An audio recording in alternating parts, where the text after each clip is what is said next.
একসময় নুন আনতে পান্তা ফুরতো, আজ কোটি টাকার দুটো অট্টালিকার মালিক। শিশু পাচারের চক্রের জাদু রাতারাতি ভোল বদলে দিয়েছিল নাজমা বিবির। অষ্টম শ্রেণী ফেল নাজমার হাত যশে চমৎকৃত সিআইডি আধিকারিকরাও। এটা বৈদ্য ক্লিনিক। যদুরহাটি মোড়ে চোখ ধাঁধানো এই দুতলা বাড়ি শিশু পাচার চক্রের মূল পান্ডা নাজমা বিবির। মার্বেল মোড়া এই অট্টালিকার মালিকারাও নাজমা বিবিরই। শিশু পাচার চক্রের জেরে গত কয়েক বছরে এভাবেই ফুলে ফেপে ওঠেন নাজমা।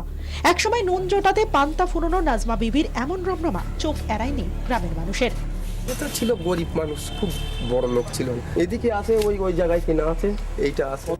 পড়াশোনা তেমন নয়, কিন্তু ক্লাস 8 ফেল নাজমা নেটওয়ার্কিং দেখে চোখ কপালে উঠছে সিআইডি আধিকারিকদেরও।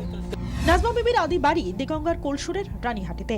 অষ্টম শ্রেণী ফেল নাজমা বাগজোলা বাজারে এক চিকিৎসকের কাছে কাজ করত। সেই সূত্রেই বিভিন্ন স্বেচ্ছাসেবী সংগঠনের সঙ্গে ভালো যোগাযোগ তৈরি হয়ে যায় নাজমার।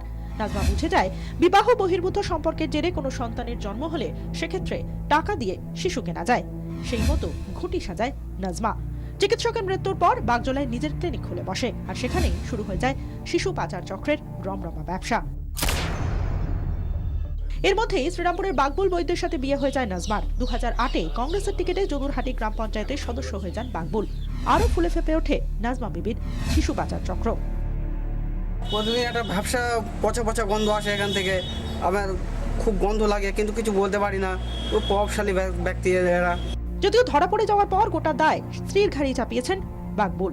জানি না স্যার, আমি এই ব্যাপারে কিছু জানি না। তাহলে আপনাকে ধরলো কেন? ওয়াইফ জড়িত নাকি তার জন্য আমাকে আটকে। আপনার ওয়াইফের নাম কি? নাজমা।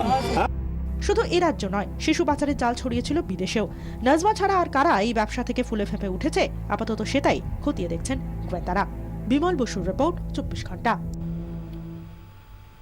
এবং এই মুহূর্তে অনুষ্ঠিত আমরা যে খবর পাচ্ছি, এই পাচার কাণ্ডে, শিশু পাচার কাণ্ডে এক চিকিৎসক গ্রেফতার হয়েছে, যার নাম সন্তোষ কুমার সামন্ত। আমরা এই সম্পর্কে বিস্তারিত আপনাদের জানাবো। আপনাদের গতকাল থেকে আমরা যেটা দেখিয়ে এসেছি যে বাদুড়িয়ার এই শিশু পাচার চক্রের পর্দা ফাঁস হতেই একের পর এক চিকিৎসকের নাম উঠে আসছে, যার মধ্যে আরজি করের এক প্রাক্তন চিকিৎসকের নামও রয়েছে, এবং সেই মতোই তদন্তকারীরা তারা জাল বেচাচ্ছিলেন। এবং এই মুহূর্তে সন্তোষ কুমার সামন্ত তিনি গ্রেফতার হয়েছেন বলে আমরা জানতে পারছি। সিজার মন্ডল আমাদের সঙ্গে টেলিফোন লাইনে রয়েছেন। সিজার, দেখো, সন্তোষ কুমার সামন্ত বলে এক চিকিৎসককে ইতিমধ্যে কিন্তু সিআইডি গ্রেফতার করেছে। পারমিতা চট্টোপাধ্যায়কে জেরা করে এই সন্তোষ কুমার সামন্তর হদিশ পাওয়া গেছে। দমদমের বাসিন্দা এই সন্তোষ কুমার সামন্ত এই শ্রীকৃষ্ণ নার্সিংহোমের সঙ্গে যুক্ত। এর আগে যে তপন কুমার, যে চিকিৎসকের বাড়িতে গাইঘাটায় যে চিকিৎসকের বাড়িতে তল্লাশি চলেছিল, তার সূত্র ধরেও কিন্তু এই সামন্তর কিছু হদিশ পাওয়া যায়, এবং তারপরেই তাকে গ্রেপ্তার করা হয়। এই গোটা চক্রের সঙ্গে এই সন্তোষ কুমার সামন্তর কিন্তু যোগাযোগ আছে, এবং খুব সক্রিয়ভাবে তিনি এই পাচার চক্রের সঙ্গে যুক্ত বলে সিআইডির দাবি। ধন্যবাদ সিজার মন্ডল আমাদের সঙ্গে এতক্ষণ টেলিফোনে কথা বললেন। আপনাদের আরো একবার জানিয়ে রাখি, এই মুহূর্তে সবচেয়ে গুরুত্বপূর্ণ খবর, সন্তোষ কুমার সামন্ত নামে এক চিকিৎসক, তাকে গ্রেফতার করেছেন তদন্তকারীরা। শিশু পাচার চক্রে তার একটা গুরুত্বপূর্ণ রোল ছিল, এমনটাই বিশ্বাস তদন্তকারীদের।